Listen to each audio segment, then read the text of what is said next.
Right, welcome back. And as we said at the very beginning, we'll be speaking about the formation of a new cabinet. Let me welcome our distinguished guests, Dr. Khaalid Nagati, former Vice President of the World SMEs Association. Thank you very much for being with us. My pleasure. And Dr. Hánي Al-Fatouh, Economic Consultant. Thank you very much for being with us. And let me start with the assigning of Engineer Mustapha Mdebouly to be the premier, the next premier for the next stage. Your reading to the choice, please. I think it is a good choice. The Prime Minister has been in the former cabinet for some time. He knows the critical issues in the country. He knows what problems are facing and the challenges are facing the country. So that would give him an advantage for pursuing the mission in the next formation for the cabinet. I'm full of hope. I'm very hopeful that the formation of the new cabinet would be in a good position and for the benefit of the country. Yes. Actually, Engineer Mustapha Mdebouly was the Minister of Housing, and then he took over as a caretaker during sometimes at the end of Prime Minister Sharif Ismail's period. And in fact, he was assigned with many of the housing units in many urban areas and with many of the projects that were carried out within the issue of the infrastructure and the housing. When we speak about that what kind of cabinet are we expecting? I totally agree with Dr. Hánي that we didn't have the luxury, or the President does not have the luxury to bring a Prime Minister from out of the current government because we don't have the time to educate a new Prime Minister of the current situation of the country and the obstacles that we are facing. So I believe it's a good decision. However, I was hoping to have an economic advisor or someone to assist the Prime Minister, Engineer Mdebouly, to overview all economical obstacles in the government, because the major problem, major obstacle Egypt has now is economic. It is not acceptable by any means that to have your major problem is an economical problem and you don't have a Ministry of Economics and you don't have even someone who's overwatching these economical files that is really needed to be solved immediately for the government. So I agree that Engineer Mdebouly is a good choice. However, I'm really hoping to have an advisor to be responsible for all economical files, or at least my best choice is to bring back the Ministry of Economy. Bring back the Ministry of Economy, yes. To serve for another term? There is no Ministry of Economy in Egypt. It's been seized since the 90s. So we don't have an economy. We have a Minister of Investment and yes, we don't have a Minister of Economy and Trade. We have a Minister of Industry. We have a Minister. The last Minister of Economy, it was at the time of Atfabid. Yes. So now it's really needed to bring back Ministry of Economy because our major problem is economy now. So, or at least to have a Deputy Prime Minister for economical issues. Or we have a kind of committee that is... We do have a committee. That is formed from different We do have a ministries. committee. We do have a committee, economical committee, between many ministers. In fact, yes, we do, headed by the Prime Minister himself. However, this is the same issue that we had over the last cabinet with Dr. Sharif Ismail, because the head of the committee is not an economical expert. His background is petroleum. So we need to assign Deputy Vice President, Deputy Prime Minister to oversee the economical committee. If we don't have a Ministry of Economy, at least we need to have a Deputy Prime Minister who is an economical advisor to oversee all the economical files and issues and obstacles, overseeing as well the committee, the Economic Committee in Egypt. This could be worked this way. When President Fatah al-Sisi assumed his second term, he spoke about several files. The most important that he prioritized were education, health, and the economy. And he said precisely that the coming phase will be very hard. It will be very challengeable. From your point of view, how far are those files would be put as priorities in this next government, and what exactly are the challenges of that? May I add another file to the critical issues that shall be on the shoulder of the new cabinet? Unemployment. Definitely. Which is part, of course, of the economy. Yes, because one of the major challenges, as outlined by IMF last month in the conference held in Egypt, organized by IMF and the Central Bank, they highlighted that unemployment is one of the major issues that would be facing the country, because by year 2028, the population, the working population in Egypt will have another 20% in the employment market, and we need to find jobs for these people. So this is very critical, and this should be given a high priority. Certainly, I would agree that health, education are also very important. As we all know that the former Minister of Education has developed or has proposed actually a new education system, which is debatable in many areas. But I think this is the important thing, to put education in the forefront of the priorities in Egypt, because without proper education, we will not have sustainable jobs, we will not have improvement and progress in many areas. Definitely health, the health of the Egyptian citizens is a priority, is a very high priority. We should be given a high attention as well. Yes. Yes, indeed, those are important files, but what steps should be taken, or in what stages do we need to implement all this in order to fulfill what we aspire for? If we speak about the education for an instant, and the education system for an instant, and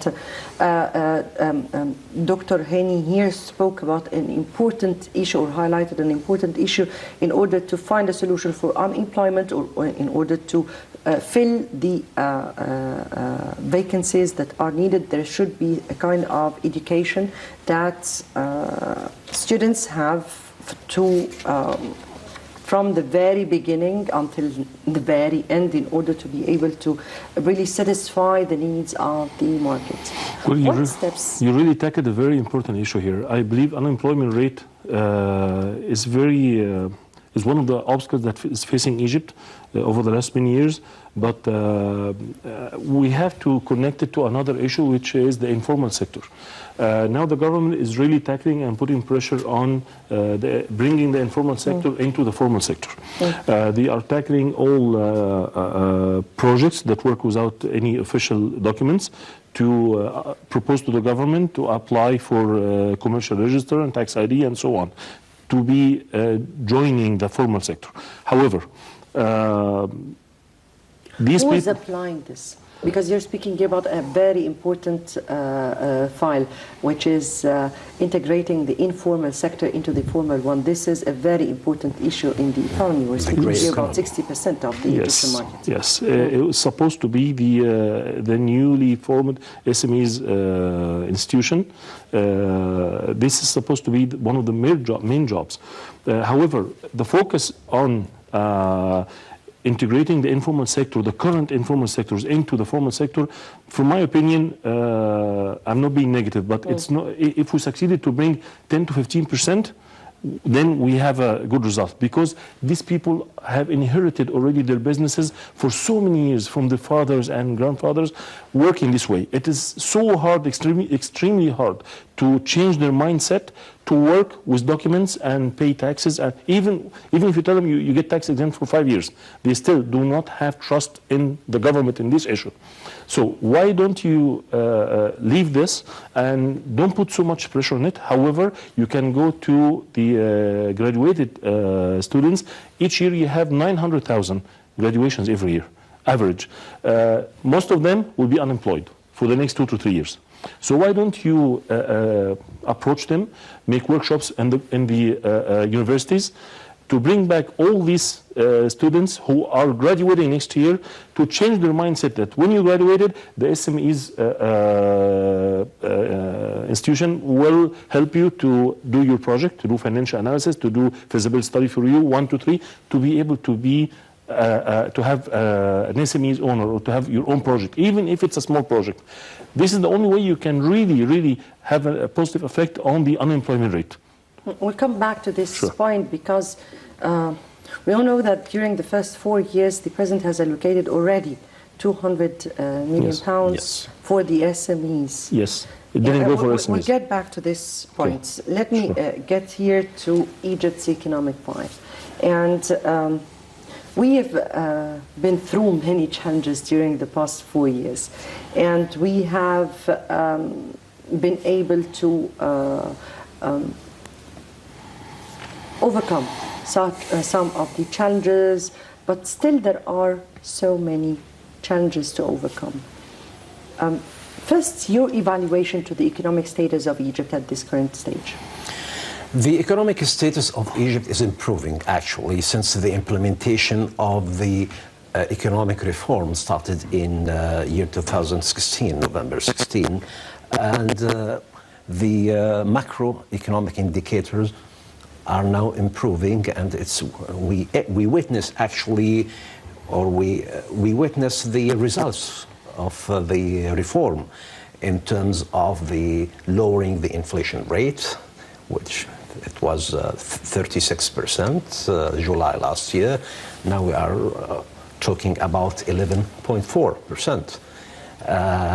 In terms of unemployment, and first quarter last year it was 12% or so, Yeah. and now we are speaking about 10.6 or 10.4%. The stabilization of the forex market, the foreign exchange market, we have now a single foreign exchange market. In the past, we had different gray markets and You different mean here after exchange the, rates. the liberalization of the Exactly, Egyptian after floating the Egyptian pounds. The proceeds of the expats transfers now have soared and now increasing.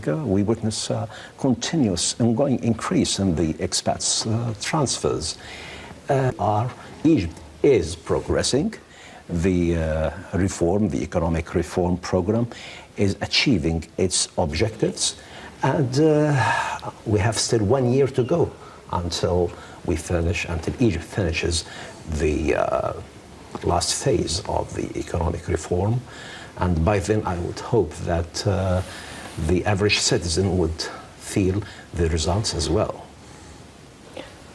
Well, yes, hopefully, of course. But in 1 year, isn't this a bit early? Just the glimpse of the improvement. Of the fruits. You didn't answer, by the way, the education. You spoke about unemployment, but you didn't speak about that. Education is one of the, of course, it has to be improved. Angela Merkel, when they asked her, we need you to equalize us with the teachers in terms of salaries and benefits and so on. She replied, she told them just one thing: how can I equalize you with the people who have educated you already in the first place?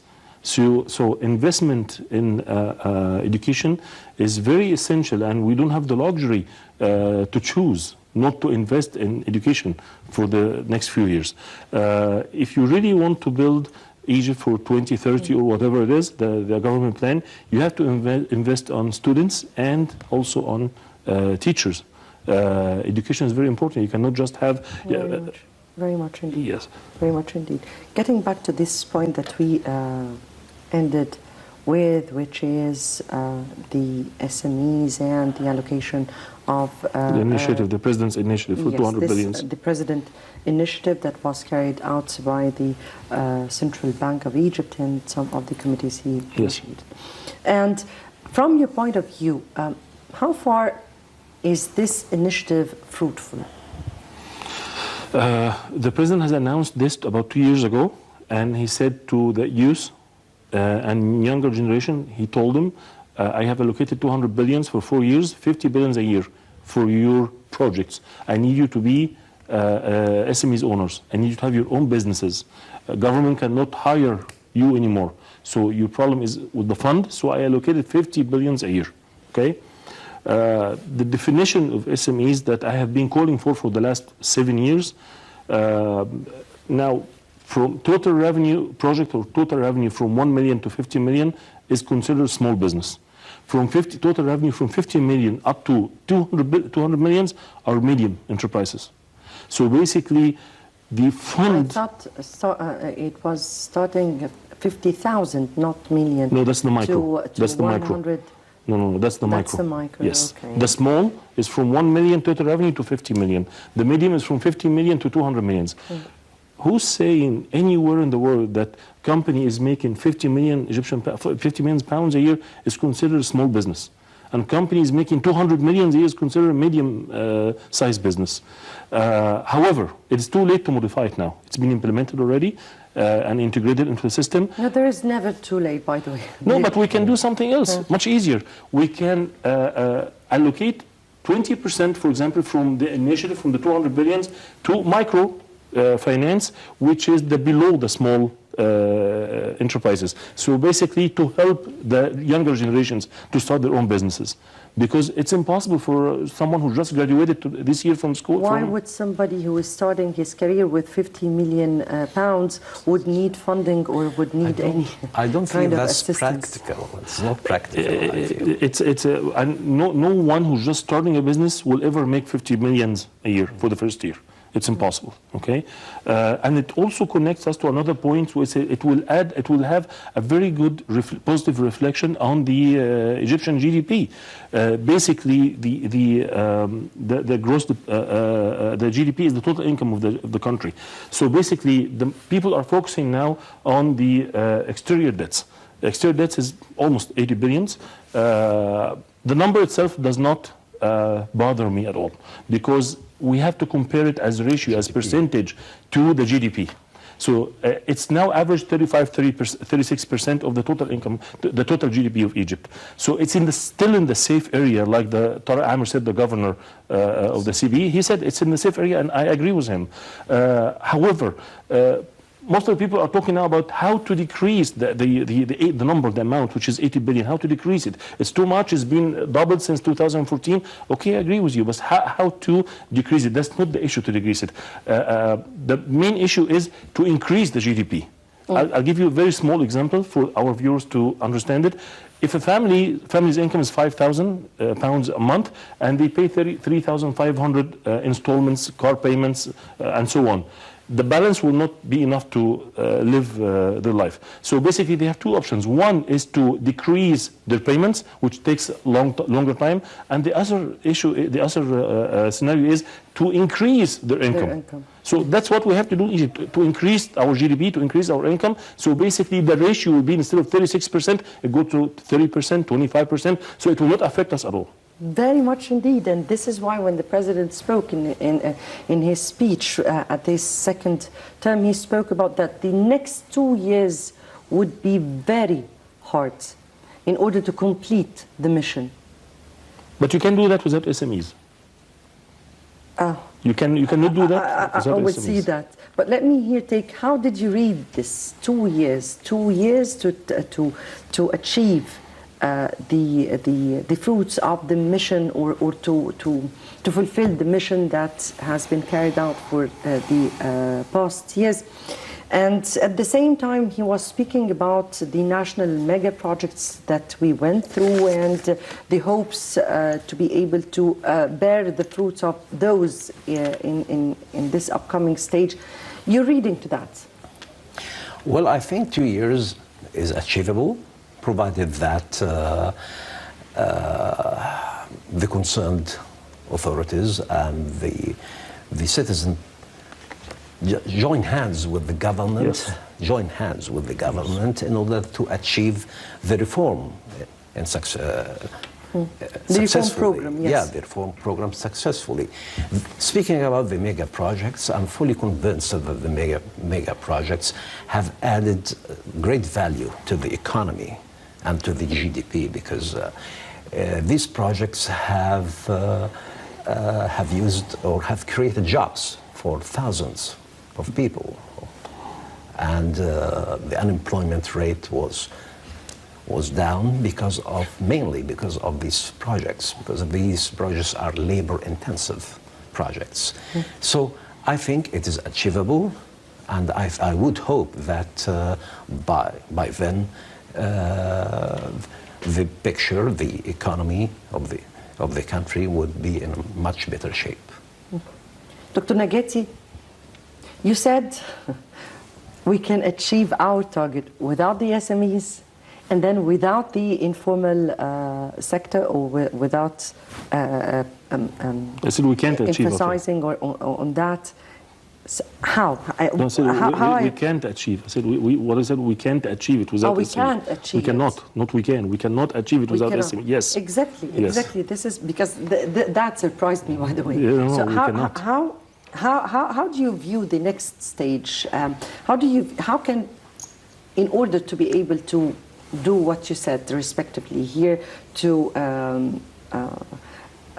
work on the GDP, to increase it, and all this, we have to work hard on attracting more investments, initiating the falling ones that are not yet on the ground, and helping them to survive. I guess many things, right? What do we need? First of all, of course, attracting new investors, international investors. But however, we have to understand, and we have to agree in one issue, that international investors, when they come to Egypt to invest, first thing they do, they have dinner with local investors.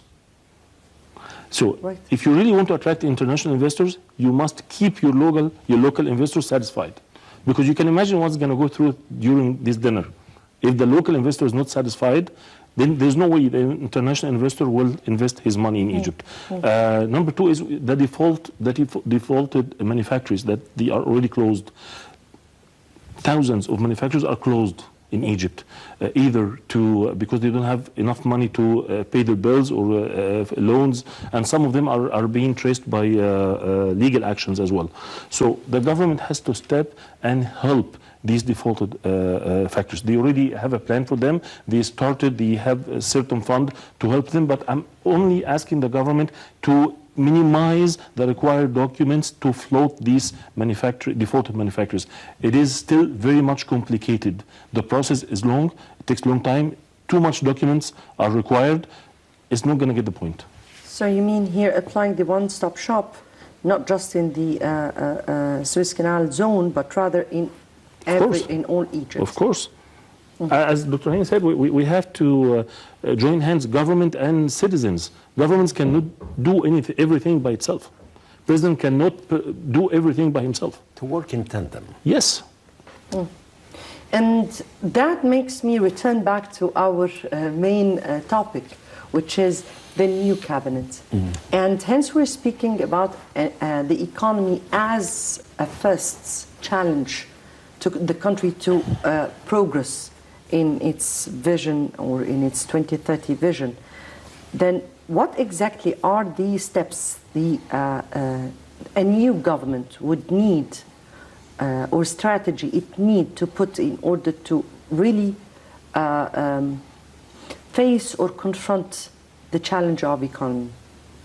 The new government indeed should examine the present status, analyze the major obstacles to achieve the objectives of the reform, and match all the plans to achieve the objectives of the strategy of the Egypt Strategy 2030. So without linking the action plans, the steps to the Egypt vision 2030, their efforts would be in vain. So the achievements made so far are not bad. They need to carry on by having by developing the plans that are actionable and realistic, and they can measure. They must measure the outcome of the plans in a very transparent way. So this average citizen would see the progress and evaluate if the cabinet or the ministers are doing the right job or not. Monitoring system, you mean? Transparency in evaluating the outcome of the plans and declaring it in a very transparent manner. In which way? Using their own different channels available to the ministers. They can speak to the public, they can hold conferences, they can engage in dialogues, open dialogues with the public. Right. So, through their information center or their spokesman, their spokesperson or this yes, but they have to develop more advanced tools to communicate more proactively with the public. Do they need to speak to the public, or do they need to communicate in order to know how the public see their achievements? Both ways. Communications must be both ways to communicate, have proper communication with the public, and then transparency in promoting or in not pro actually in announcing the outcome to the public. Investment law, and the investment law has been put and then amended, and then it was reshaped, because we can say that it was not amended but rather reshaped totally yes. at this last stage. If we speak about the law of investment, is it the law itself, or is it the implication of the law and how it is applied, and the facts on the ground that really reflect on the investment? During the previous investment laws and regulations, we had a major issue that really negatively affecting the international investors and not attracting them to come to Egypt, which was that there is no exit scenario from Egypt. If the investor invests his money in Egypt, there's no exit scenario for him. Bankruptcy law. Yes, which is the bankruptcy law. In the US, for example, you have 3 chapters for bankruptcy: Chapter 7, Chapter 9, Chapter 11. You have 3 scenarios to exit from the business. So how could you expect international investors to bring their money to Egypt and they have no idea whatsoever when they're going to take it back to invest it in different countries, for example? So that was one major issue I have already tackled many years, for the last few years, and I believe it was already solved with the bankruptcy law in the new investment. This was actually one of the major points that it has to be achieved, and it was. Therefore, Ministry of Investment and Her Excellency Minister Saha Nasr, I believe she has already changed the way Egyptian citizens, investors, and international investors look at the Ministry of Investment and the laws and regulations. Do you really feel, if you go to Ministry of Investment today, you were just there last week. It's totally different, totally different. It's not the Ministry of Investment that we have seen over the last few years. This is true, including the laws, regulations, attraction for investors, how to communicate with public. That's what we need to implement in the rest of the ministries. And I have only, I guess, 2 minutes left for me, and I need in those 2 minutes to understand from you. What should be our expectation to the new government? What should be their first files to put in their forefront or to start with? And what kind of cabinet do we need? Let me start with the last point. What kind of cabinet do we need? I second Dr. Khaled's view. We should have a cabinet with strong economic drive. Okay, so that tackles this question. What are the expectations? The expectations of the Egyptian citizen is that they would expect to see more for the controlling the prices in the market, more controls, more enforcement of the law. We have plenty. We have a jungle of laws in Egypt, but we lack actually the proper enforcement. We need to, well, we expect proper and adequate enforcement of the laws. May I just add one thing before we close here? The government has announced over the last few weeks that the growth rate has increased to 5.4%, which is normal than what was expected international-wise, which I really salute them for that. However, if this growth rate is not positively affecting the average citizen, then there's no use of it. Then the normal citizen should be at the focus of this next stage. Yes. Yes, indeed. Dr. Khaled Nagati, former Vice President of the World SMEs Association, thank you very much for being with us. Pleasure. Dr. Hany Abul-Fatouh, economic consultant, we thank you very much for being with us. Thank you. Dear viewers, many thanks for watching. Tomorrow will be another contentious debate with another colleague. Until tomorrow, it's good night.